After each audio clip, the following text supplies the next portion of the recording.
Bienvenue dans un nouvel épisode du podcast Droit de l'immigration. Je suis l'avocat Fabio Lo Cerbo.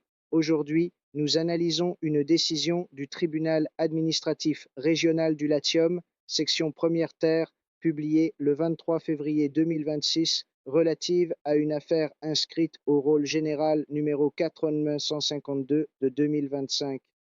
Cette décision traite d'une question très concrète et, disons-le clairement, souvent mal gérée par l'administration, la conversion du titre de séjour délivré pendant la minorité en titre de séjour pour travail. L'affaire concerne un jeune étranger dont la demande de conversion a été refusée par la Questura.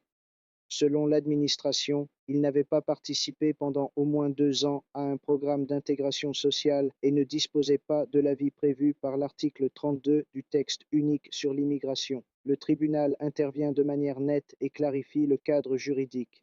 Premier point, il n'existe pas une seule voie pour obtenir la conversion. La loi prévoit deux hypothèses distinctes. D'une part, celle des mineurs confiés ou placés sous tutelle, d'autre part, celle des mineurs ayant participé pendant au moins 2 ans à un programme d'intégration sociale et civile. Et c'est précisément là que se situe l'erreur de l'administration. Elle a appliqué l'exigence des 2 ans d'intégration à un cas où elle n'était pas requise.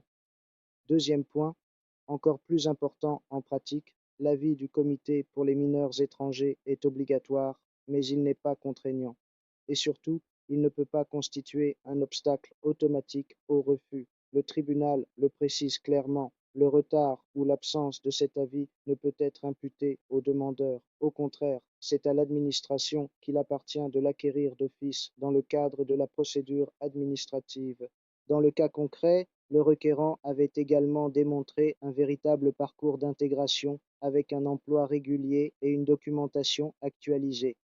Malgré cela, l'administration a adopté une lecture rigide et formaliste de la norme, et c'est là le cœur de la décision. Le droit de l'immigration ne peut pas être appliqué comme un simple mécanisme bureaucratique.